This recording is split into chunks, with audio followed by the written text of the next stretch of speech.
Hello అండి, అందరికీ నమస్తే.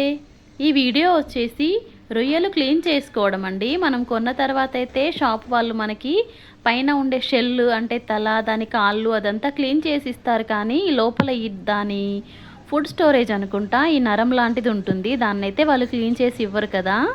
ఇదిగోండి, దాని పై భాగంలో చిన్నగా కత్తితో ఘాటు పెట్టుకోవాలి. మరీ డీప్గా ఏం అక్కర్లేదు. కొంచెం ఘాటు పెట్టి అలా సన్నగా లాగితే వచ్చేస్తుంది.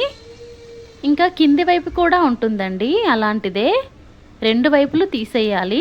అప్పుడే కర్రీ తింటున్నప్పుడు మనకి బాగుంటుంది, లేదంటే కొంచెం ఇసుక తగులుతూ ఉంటుంది.